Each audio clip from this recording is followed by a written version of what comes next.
சொல்லியிருக்காங்க. எனக்கு பங்காளிகள் கூட்டணி வேணாம், திமுகவும் அதிமுகவும் பங்காளி கட்சிகள், எங்கள் மாமா மச்சான் கூட்டணி வச்சுக்கிறோம் அப்படின்னு புதிய கூட்டணி வச்சுக்கிறோம்னு சொல்கிறாரு. திமுகவும் வேணாம், அதிமுக வேணாம்னு சொல்கிறாரு.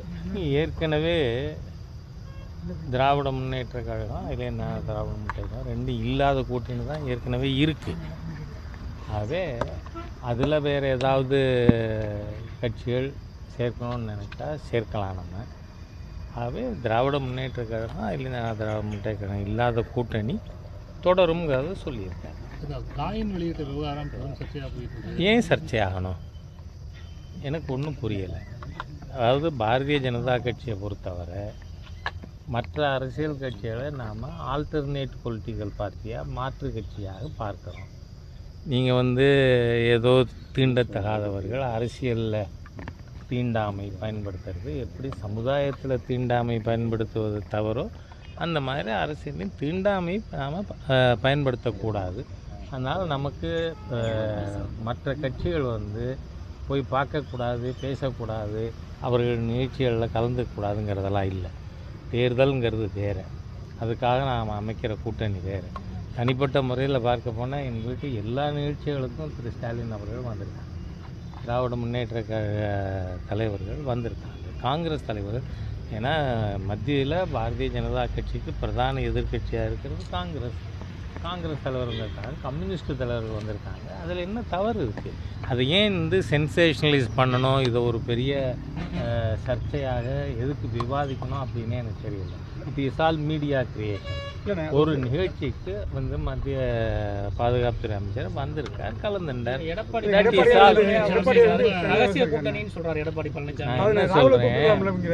நான் என்ன சொல்கிறேன், that is for DMK to reply. அந்த ஃபங்க்ஷனுக்கு ஏன் காங்கிரஸை கூப்பிடல, ஏன் திருமாவளவனை கூப்பிடல அப்படிங்கிறதுக்கெல்லாம் நான் பதில் சொல்ல முடியுமா? இல்லை. அதுக்கு பதில் சொல்லணுன்னா காங்கிரஸ் பதில் சொல்லணும். பாரதிய ஜனதா கட்சியை பொறுத்தவரை நாங்கள் திமுகவோடையும் இருந்திருக்கோம், அதிமுகவோடையும் இருந்திருக்கோம், பல்வேறு சமயங்களில் பல்வேறு கூட்டணிகள் இருந்திருக்கு. ஆனால் தற்பொழுது இரண்டும் தவிர்த்த கூட்டணி இருக்கிறது, அதில் பயணித்து கொண்டு இருக்கிறோம், அவ்வளவுதான். நடிகர் விஜய் அரசியல் தொடங்குறாரு, 28ஆம் தேதி அவருடைய கொடியை அனௌன்ஸ் பண்ணுறாரு. வாழ்த்துக்கள். அதை நம்ம எப்படி பார்க்கலாம்? அடுத்த கட்டமாக கூட்டணிக்கு உண்டான வாய்ப்புகள் இருக்கு. நான் இன்றைக்குன்னு இல்லை, 35 ஆண்டுகளாக நான் பிஜேபியில் பொறுப்பில் இருக்கிறேன். ஒரு நாள் கூட கூட்டணிக்கு நான் பதில் சொன்னது இல்லை, உங்களுக்கே தெரியும். காரணம், கூட்டணியை முடிவு செய்ய வேண்டியது ஆல் இண்டியா பார்லிமெண்ட் போர்டு, அவர்கள் முடிவு செய்வார்கள். அதை செயல்படுத்துறதுக்கின்ற இடத்துல தான் தமிழகத்தில் இருக்கின்ற எல்லா பாரதிய ஜனதா கட்சி தலைவர்களும் இருக்காங்க. அதனால் கூட்டணியை பற்றி நான் பேசுகிறதுக்கு தயாரில்லை, இதுவரை பேசியதே இல்லை. அதனால் விஜய் அவர்கள் கொடியை அறிவிக்கிறாரா? வாழ்த்துக்கள். அவர் யார் ஓட்ட பிரிப்பார்? அப்படி இல்லை, அவர் யார் ஓட்ட பிரிப்பார் அப்படிங்கிறது தான் நாளைக்கு கொஸ்டினாக இருக்க போகுதே ஒழிய, ஒரு புதுசாக ஒருத்தர் வர்றதுனால நமக்கு வேறு எந்த பாதிப்பும் இப்போ பிஜேபி இருக்கிற கூட்டணிக்கோ அதனுடைய வாக்கு வங்கிக்கோ யாரும் த்ரெட் இல்லை. காரணம், அவர்கள் திராவிட முன்னேற்ற கழகத்தினுடைய பாஷையே பேசக்கூடியவராக இருக்கார். இதுக்கு முன்னாடி அவர் நீட்டு பற்றியும் அப்படி தான் கருத்து சொல்லியிருக்கார். அதனால் பாரதிய ஜனதா கட்சி அதை பற்றி ஒரி பண்ணிக்கிறதுக்கு ஒன்றும் இல்லை. அதனால் வாழ்த்துக்களை தெரிவிச்சு. வானதி சீனிவாசன் தமிழக முதலமைச்சரை பார்த்துருக்காங்க, இன்னைக்கு தொகுதி சம்பந்தமாக பார்த்தேன், தொகுதி முன்னேற்றத்துக்கான திட்டங்கள் பற்றி பேசினேன்னு அவர்களே சொல்லியிருக்கார். அதனால் அதில் ஸ்பெக்குலேட் பண்ணுறதுக்கு ஒன்றும் இல்லை. திமுக கூட்டணியில் திருமாவளவன் தலித்துகள் தமிழக முதல்வர் ஆக முடியாது அப்படிங்கிற மாதிரி பேசியிருக்காருன்னா, நான் இதுக்கு ஏற்கனவே பதில் சொல்லியிருக்கேன்.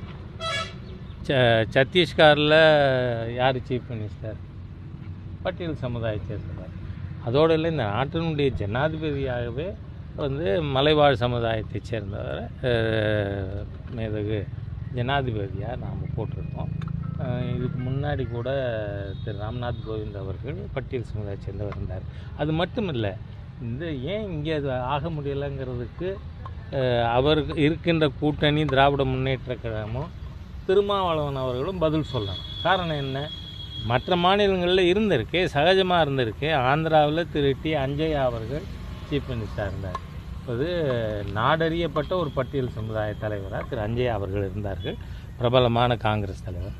அதே மாதிரியாக மகாராஷ்டிராவில் திரு ஷிண்டே அவர்கள் ஷிண்டேயும் பட்டியல் சமுதாயத்தை சேர்ந்தவர் இருந்தார். பஞ்சாபில் இருந்தாங்க. வந்து உத்தரப்பிரதேசத்தில் செல்வி மாயாவதி அவர்கள் 4 முறை இருந்திருக்காரு.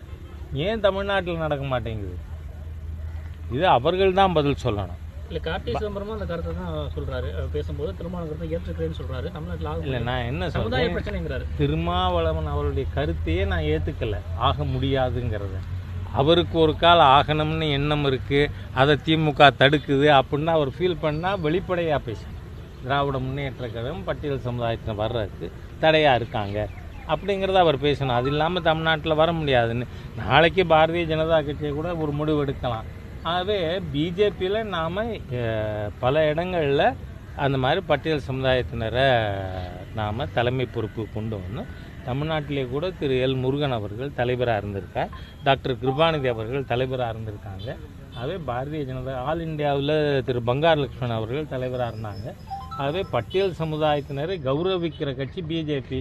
தமிழக மக்கள் அந்த பிஜேபியை பெருவாரியாக ஆதரித்து விட்டால் திருமாவளவனோட வருத்தமும் தீர்ந்து போகும். ஜாதிவாரி கணக்கெடுப்பு வந்து தமிழக முதலமைச்சர் இன்னைக்கு மத்திய அரசுக்கு வேண்டுகோள் கொடுத்திருக்காரு. நான் என்ன சொல்கிறேன், ஏற்கனவே ஜாதிவாரி கணக்கெடுப்பு இதில் எடுத்திருக்காங்க இல்லையா, கர்நாடகாவில். ஏன் வெளியிடலை? ஏற்கனவே எடுத்திருக்காங்க, இவங்க கூட்டணி கட்சி தான்.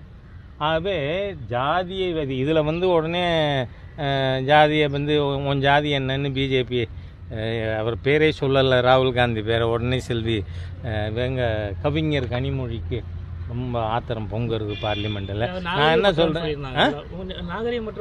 எது நாகரிகமற்ற கேள்வி? நீங்கள் ஜாதி வாரி கணக்கு எடுக்கணும்னு சொன்னால் 140 கோடி மக்களையும் உன் ஜாதி என்னன்னு கேட்பாங்களா, கேட்க மாட்டாங்களா?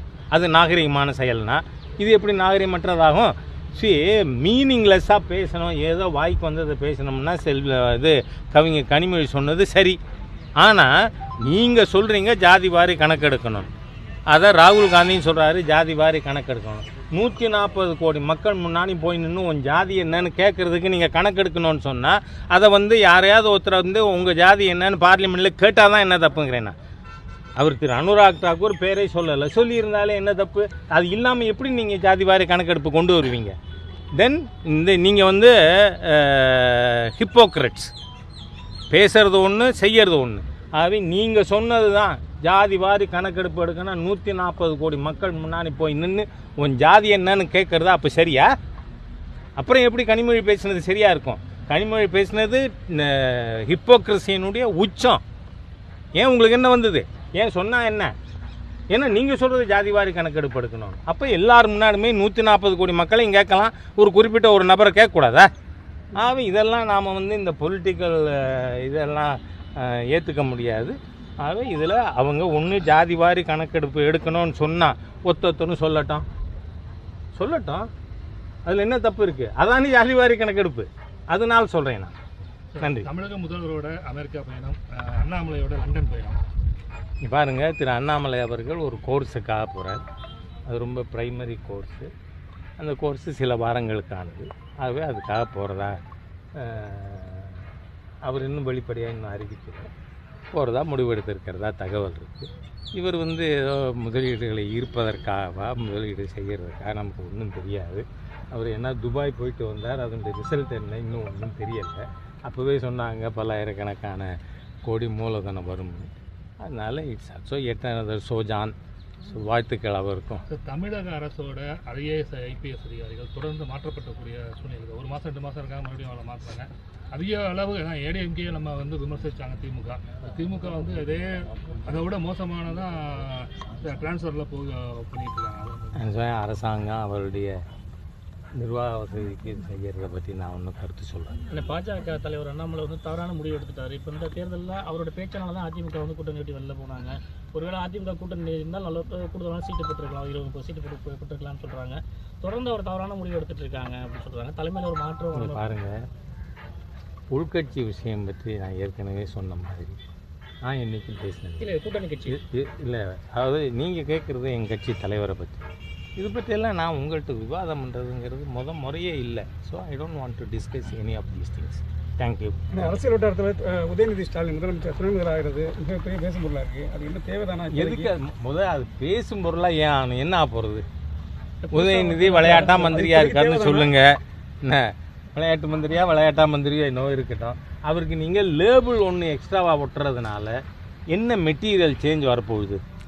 இதனால் தமிழ்நாட்டில் நிர்வாகத்தில் ஏதாவது மாற்றம் வருமா? நீங்கள் உதயநிதி ஸ்டாலின் அவர்களை ஸ்போர்ட்ஸ் மினிஸ்டர்னு சொல்கிறீங்க, இல்லை துணை முதல்வர்னு சொல்கிறீங்க, இல்லை ஆக்டிங் முதல்வர்னு சொல்கிறீங்க. எதை சொன்னாலும் அதனால் நிர்வாகத்தில் மாற்றம் வரப்போகுதா?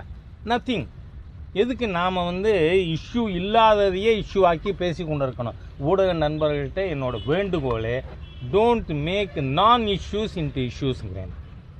உதயநிதி ஸ்டாலின் என்னவா இருந்தாலும் அது எந்த பாதிப்பையும் தமிழ்நாட்டில் நிர்வாகத்தில் ஏற்படுத்த போவது இல்லை. அப்படி இருக்கிறத ஒய் ஷுட் வி டிஸ்கஸ்?